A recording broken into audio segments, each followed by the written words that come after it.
Hello, I'm Dr. Alegría Rivadeneira. I am co-principal investigator of our OER grant here at Colorado State University in Pueblo, Colorado, and we are celebrating Open Education Week. Today with me, I have Tatiana Johnston, who teaches in the World Languages program. And she's going to tell us first. Tatiana, welcome.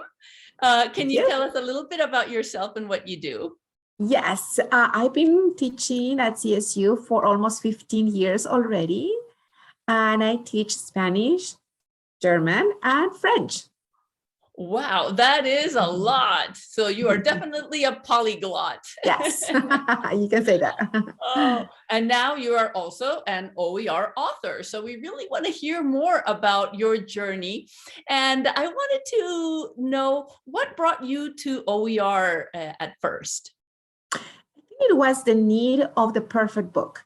And I don't think that really exists, because for somebody, a book can be okay and it needs something or it's lacking something. But it's so hard to find the perfect book for the needs that I had with my students. And I was teaching 2 or 3, which is a conversational class at the beginning. And I was compiling material that I was doing on my own. And I was modifying some of the exercises in the book as well. But I had a lot of different exercises that I wanted to test with students. And I had the chance to do it. And some of them did well, some of them did not very well. But I had a bunch of things for me. And I was thinking, why not just get rid of the book and at some point write my own text? And then suddenly, the OER came into place and it was like, yes, this was meant to be. Wow. I love that story. Believe it or not, you're not the only person who started that way. A lot of people begin doing stuff on their own, supplementing materials. All of a sudden, they've created all this stuff. And then the next step is to put a CC license on it so then other teachers can use them and reuse, adapt, adopt, remix, etc. So you probably came into OER like a lot of people have, and I love that story for sure. So can you tell us a little bit about your projects? What is it that you've been creating and doing with OER? Yes, I have a couple of babies that I've been working on, and the first one was a 2ER, 203 for my Spanish conversational class. And that one came into place at the beginning with a lot of struggle because I was new. I'm not very technical savvy, but I had the great guidance of you, and you were able to help me putting everything in the right place, in the right way that it's supposed to be. And it's coming up very nicely. And what I noticed with my students, because I'm already using it, this is my second semester using it, is that I am able to adapt some of the things that maybe it was working well at the beginning when I was creating, but now the need of the students is different, or maybe there's something else that is going on in the world, another Hispanic that people would like to talk more about. So I can adapt it very easily, just doing my changes in Google Docs. So I was very happy about that. And my second baby is my German book. And that was for 2 semesters, 101 and 102. That one, in a way, I have a special relationship because I love German so much. And it's really, for me, a pleasure that I want more students to know about German, about Germany, and to be able to get this relationship with the country and with the language. And it's just very special for me. And it's working also very well. My second semester using it, I'm using the 102. And in that one, because that one, it was more grammar acquisition. The 203, it was more practice all the different tenses that they already have learned in other classes in 101, 102. And they just come to the class and just talk all the time. So they had different prompts. But this one with German, they're little babies starting right in 101. And I wanted for them to really get the grammar without all the difficult and sometimes boring explanations. And I'm very to the point. And since I'm very, I like to see charts. I like to see things. I learn like that better. So my students have the same thing. They get charts, they get just the most important things that they need to know for grammar. But we get to practice, we get to do a lot of conversations, we get to do a lot of writing, we get to talk about different countries that speak German. So we have so many different ways to practice. I love that. And now I have a third baby that is going to come soon. And that's the 202, Spanish 202. That is also a book that will let them develop their skills, writing and talking, because the most important thing at the end of the day, when you are acquiring a new language, is that you want to express yourselves. You want to go and travel and talk. You don't want to write essays. You want to write love poems. Maybe some of them they will, but the majority, they really want to go and talk. Mm-hmm. Oh, I love it. It is amazing to hear just a range, and also that you could tailor the grammar explanations, for example, to something very simple, so the students can just acquire that and then get on with practice, which is the most important part. So definitely a philosophy that you have that you could put into your OER. I can't wait to see other German programs using them and seeing how they can adopt and adapt to their student population. And I also love what you were saying about being able to update even to new happenings in the world so quickly. I think that's a wonderful thing as well. And I'm so happy to hear that you have been able to do that. So you obviously have been working a lot on this. What do you think are the benefits of what you're doing? What do you think are the benefits for your students and your program? Well, the main one, I think, is zero cost to the students. They don't need to spend $200 for a book that some of them may use it quite a lot, but others, they would just use it for one semester or not. And at the end of the day, those books are just going to be collecting dust. I guess just think the word in German, Staub. Yeah, I knew you were going to spring a German word on us. And I can't think the word in English right now. Polvo. Dust. Yes. Dust. Oh, dust. yes. Yeah. I was just I couldn't think that word in English. And but this book, it's something easy to access, is fun, is happy, precise, direct to the point, and the benefits is that when they come to the class, they're not going to be first intimidated by a huge book with a lot of explanations that they can feel like, oh my God, what did I get myself into? Second, there's no cost for them. They're not going to be thinking how much I spend here.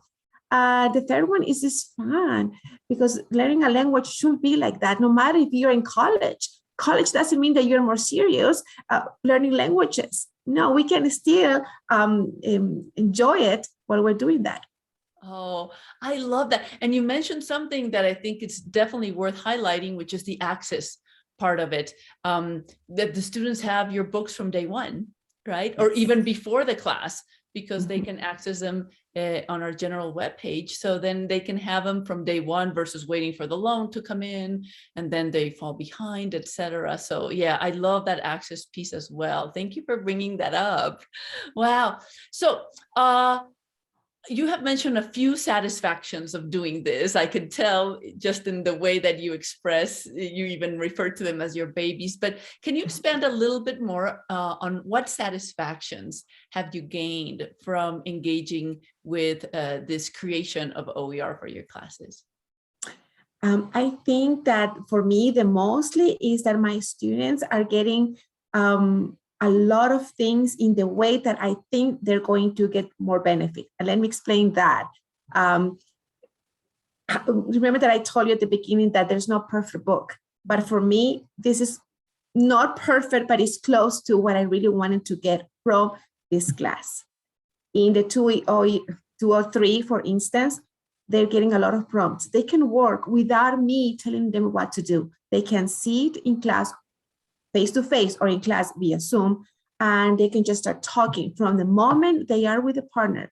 And I don't have to tell them, okay, now let's go to page 234 and do this exercise, because they have one prompt after the other.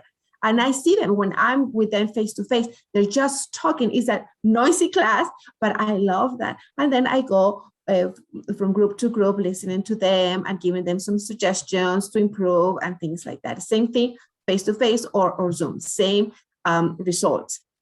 So I feel that they are getting something that for me, that to be able to talk more, to practice their Spanish. That's in 2 or 3. In German, since they are L2s, most of them, and I learned that language as well. It was not my first language. I think that they are getting an easier way from an L2. Most of the books, and I don't have anything against people that write the books and that they have the native speakers. No, of course, I'm doing that also with Spanish. But sometimes we tend to explain too much, or that makes sense to a teacher, it makes sense to you, but not to an L2 that is starting from the beginning. And I think that I accomplished that with German. That's also what I noticed with my students, that there's a lot of doubts, a lot of questions saying, what was that? They get it very easy because it's just to the point. Right.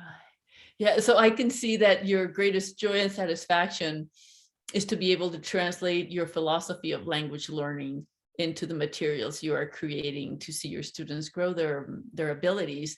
And I can see how that would be very, very satisfying for sure. Now, as there are a lot of joys on authoring an OER and or whatever, adapting, whatever it is that we end up doing.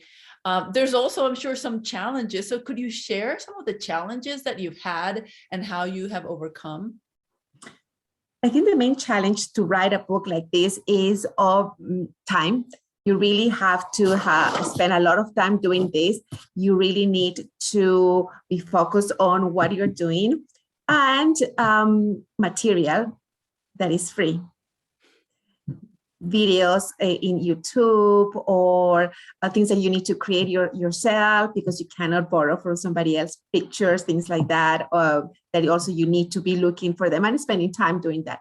That was, I think, for me, the most challenge, time and trying to find the right video, for instance, for the book. And also a challenge that is going to happen in the next few years is that those videos that we're using right now may not exist. So we have to keep updating our text.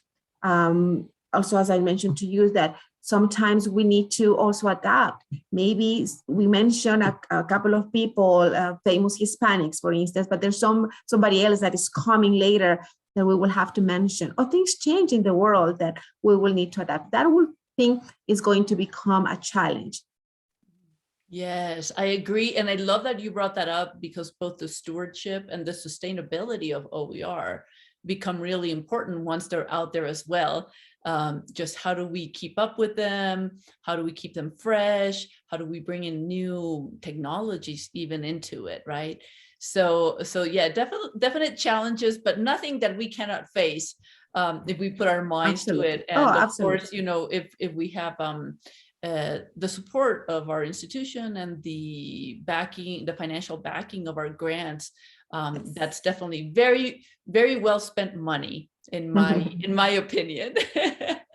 So you have already embarked in quite an adventure, and I was wondering if, to end our interview today, you could maybe share some advice with people who are just starting out. What should they do? What should they consider? Yes, I think that the most important thing is not to think that this is a very daunting task. It seems like it is, because it's like saying, I have to start from scratch, writing this huge book with all the things. Where do I find the time? Where do I find all the material? So yes, it may seem like that, but it is not. It's easier than you think, because you have experience as a teacher. If I'm talking to another teacher, I will say that you have already been teaching this class for a long time, and all those exercises, all those times that you were saying, oh, I wish this exercise should be like this, or I prefer them to work on this other thing and not, and you modify it. So all those things are already in your mind. So it will be very easy. In the moment that you start, it's going to just to flow very easy. Another recommendation will be not to be afraid if you're not tech savvy. I'm not at all. I even Google Doc was so scary for me. So there are a lot of things, and right now Google is my best friend. I love it. I really love it because it's so easy. So just not to be afraid of that. That was one of the main things for me that I was afraid of. Why am I going to get a very difficult program that I need to work with? Google Docs, best friend, easy. They look very nice. You can adapt them all the time. I will recommend that. And the other recommendations will be not to be afraid, to be funny, to be a little bit silly, and use color. I know that pastel colors work better for OERs, but use it. It doesn't have to be a boring, white, plain book. And use Bitmojis. Right now we have all this technology that is easy. Don't be afraid of it. Bitmojis was scary at the beginning, but right now it's second nature. So use that, use funny things, make it like your baby. Mm-hmm. Oh, I love this advice that you're giving us. I think that not being afraid is important, and also going back into what it is that we already have. So many teachers already have a lot of things that they have produced, and it's just a matter of reorganizing them and getting them in a format that can become an OER. So I think all these recommendations are great. And and I have to say the fun part for sure. I love, because especially in rural languages, I agree with you. We want our students to have fun with the language, and a little color, a little silliness goes a long way. Wow. Well, I am so thankful to you for spending this time with us today and sharing some of your amazing experiences with OER. I'd like to wish you the best on all your future babies that you will be creating. And thank you so much for caring about our students to the degree where you have even overcome a lot of your fears in order to serve them well. So thank you so much. Thank you. Thank you. I love it. I had a great experience. Yay. Bye.